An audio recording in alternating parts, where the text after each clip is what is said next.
What's up, Rangers? Welcome to the Geek Chest. My name's Steve, and today we're going over the top 10 figures in my collection that are the most expensive. Now, this is based off of sold listings on eBay, so take it with a grain of salt. Some of the stuff you could probably get cheaper, some of it get more expensive because there's. I initially was just going to go by what people were asking for on eBay, and that would have made a totally different list. Because, like, there's one of my marmots upstairs, people are asking, like, $1,500 for it, and I don't understand why. But it's a thing. But I couldn't find a sold listing, so I know what I paid for it, so it wouldn't have made this list. Also, I'm focusing on this list of stuff that's worth more than what I previously spent on it. So, honorable mention, we'll get to it in a minute, but there's one figure that should be on this list, but you can get it cheaper than what we originally paid for. It hurts. That does be a fun list. Because I always like with collectors and some of my other friends that buy a lot of stuff, like they're super into, like, oh man, like this thing's worth so much money. Like they should, like, I kind of treat them like investments. And generally that's not what I do. Because like I'm even like maybe doing a video of that stuff too. But I'm as of this recording. My collection is going to be moving around a little bit because I'm going to be off for 10 days and we're going to do some organizing, and I got a lot of boxes I'm going to try to get rid of, and then make a review, doing reviews a little bit easier, stuff like that. I don't know, I just thought it'd be kind of cool because like I'd like to periodically try to look up like stuff that might have increased in value and just see like what some of the things are going for that are worth any money. Like you guys can see right here, we have, well, sort of see right there, it's a little dark. But we have the original Jurassic Park Carno, which actually doesn't make this list. Granted, I spent some money on that thing, but it doesn't make the list. Actually, the precursor for this list was it has to be over $300. And I got 10 of them. Actually, there was more than 10. Surprisingly. But a lot of it was like right at the cusp. Or it's arguable that it was 300, so like this stuff was like solid. So anyways, for honorable mentions. Alright, so anyways, for the aforementioned honorable mention, we have the Chronicle Collectibles Baby Raptor set. Now, initially when we got this, I want to say it was like $575-ish. Jessica paid. Also needs to dust it. But super cool statue set. But on a sad note, you can pick it up for about $400 I've seen, so a little disappointing, but still happy we got it. Usha Kitty's hanging out on the bed here that we are currently washing the sheets. So, yeah. Alright, so for number 10, it's definitely something on this top shelf. If you guys can't guess, it's the Quest Roy Mercury from Gates. Initially got this thing, it's honestly of all this anime statues and stuff here that's hanging out right now. That case there. It's easily my favorite of the statues. Like I just was super impressed with it when it came out. Still impressed. Sad they don't make more stuff for this anime. And the only other figure I know of her currently is the Kotobukiya, which looks pretty good. But this is definitely the one I would recommend getting a hold of. And to be honest, she hasn't really like spiked in price. Like I say, like currently she sits at about double what she originally came out with, which for a slightly older anime figure isn't that unacceptable. Alright, so for number 9 we have the Realbot Noshiryu, the Godzilla vs. Evangelion Crossover figure. Currently it sits at about it was like $334 if you wanted to pick up one of these nowadays, which kind of to be expected. Like, it's a pretty unique set for a lot of the Evangelion Godzilla crossover figures. Definitely one of the coolest ones. Like, outside of some other ones you might be wink wink seeing on this list. And again, with that price increase of being about double for this guy just being like about a year or two old now, it's definitely worth the investment. Alright, so for number 8, we have the Bandai Legacy Collection. Well, I guess it's not really technically a Legacy Collection, right? Yeah, Morphin right down there. But anyways, the Bandai Legacy Titanus from Mighty Morphin Power Rangers. I think initially when I got this, it was $150, and definitely the most expensive out of the Legacy ones, and actually still probably one of my more favorite ones. Because of the the size and that how it works with the other Legacy guys if you have them, because they can combine to make the Ultra Megazord. And on eBay, you're generally looking at about $135 for this guy on average.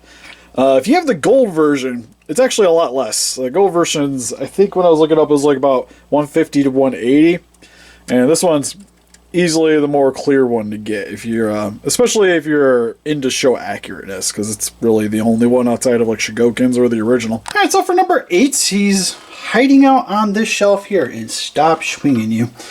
But anyways, let you guys take a guess in 3, 2, 1. It's the SHMA, it's Mecha King Ghidorah, because it hasn't quite doubled in price yet. Well, actually, no, it's definitely doubled. So I want to say it was like 150-ish when it came out. It was like 150, 175.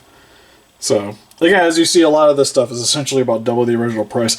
Now, granted, if some of these were the special color versions, I'd definitely be doing a little bit better in terms of value, because like that's an original release King Ghidorah, original release by Destroya. Like you see up here, original release Space Godzilla and such. Same with like the Mothra, Batras, what have you. Those definitely have a lot more value to them than the original ones, because most of the special colors came with extra parts. And while Mecha King Ghidorah doesn't have that, it's also the only release, and for it being a fairly large monster, it's kind of can understand the price. But it's also insane when these things are like X plus prices now, which always kind of throws me through a loop nowadays, especially with one of them, I'm not going to say who, is easily worth more than the X Plus. For number 6, we have the 30cm 1962 Godzilla. Originally, I remember, I think I paid $200 for him, which he was creeping up at the price at the time. Currently, he's more about $350. So, definitely, out of all these guys, has seen the most improvement, at least out of the ones that I own anyways, except maybe the Rick right up there. But he still hedges him out just ever so slightly. Now, I kind of wish the Ultraman stuff would get some more loving in terms of just value-wise, but I'll suffice with that, dude. For number 5, we have the gigantic Godzilla 1962. Only gigantic I currently own, because it's my favorite suit, so I haven't really felt the need to really acquire another gigantic. Now, also, out of all the Gigantics, I think he's really the only one that's kind of just held his value. Because almost all of them have jumped up significantly, to my understanding, except maybe the Burning, because there's so many versions of that out there. But the Burning one was just more expensive to begin with.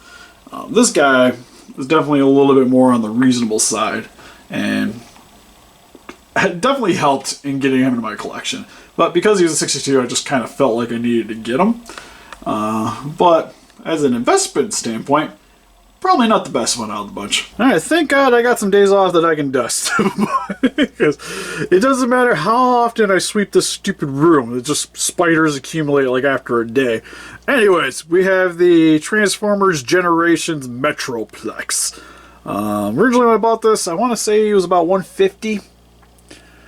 Super sweet, because as you guys can see here, I got a lot of like the video game Transformers and just a lot of Transformers here in general. But I really like the War for Cybertron, Fall for Cybertron games, and he kind of coincided with that. And then just be a stupid big Transformer that comes to City, kind of felt like I needed to get him. Currently, this guy goes for about $400. That's the stateside. Takara one I didn't even actually bother looking up. And to be honest, it's probably the one I was most surprised about the jump. And again, you could probably maybe get this cheaper, but going by the eBay prices, kind of blew me away. Alright, so for number 3 and 2, we have the X Plus Evangelion Crossover figures. Number 3 would be the Unit 2 Beast Form, and number 2 would be Unit 1. You're looking at about $700 for that if you want to acquire that on eBay, at least as per, again, the sold listings.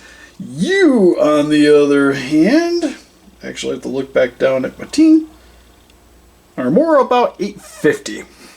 So, yeah, pretty expensive guys.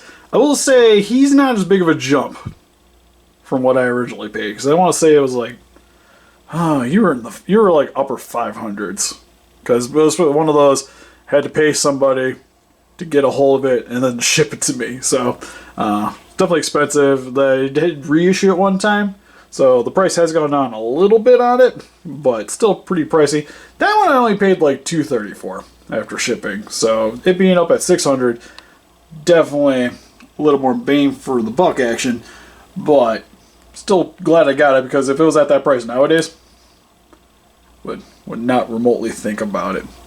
Now I'm just waiting for those to jump back up, because you were like at 400, but then they're starting to reach you guys to the moon, so still happy I got you though. And then for number 1, hiding back here, because I'm just not moving all this out of the way, we have the SH Monster Arts Biolante. Initially got this for I want to say it was a Christmas gift. It was a Christmas or a birthday gift for my wife. First Monster Arts ever bought. And it was $225 when it originally came out. Buy it now prices, or sorry, not buy it now, but sold listings, she goes for a little over $800. Buy it now, you're looking more towards $1,500 for like a lot of people are asking for this stuff. But I think $800 is a fairly solid asking price for this thing nowadays, which is insane to say for a Monster Arts figure. But hopefully, eventually at some point, it'll get a special color version, like most of these other ones have. And that's pretty much it. Let me know in the comment section below if you guys have any super expensive figures in your guys' collection. Would love to hear about, or if any of these actually kind of surprised you in terms of the price points they are. Now, there's some like we're hovering around the 300. Like again, like we were talking about earlier, like a lot of the Monster Arts and stuff like that. Sadly, the anime statues all kind of like a lot of the anime stuff generally holds, or like they go up in price like the Figmas here, but nothing nearly as extravagant. But then again, most of the stuff on this list, pretty much everything on this list, was already fairly large figures to begin with. And help us defeat those kaijus by hitting that like button, subscribe, become a ranger today. See you guys in the next video. Bye-bye.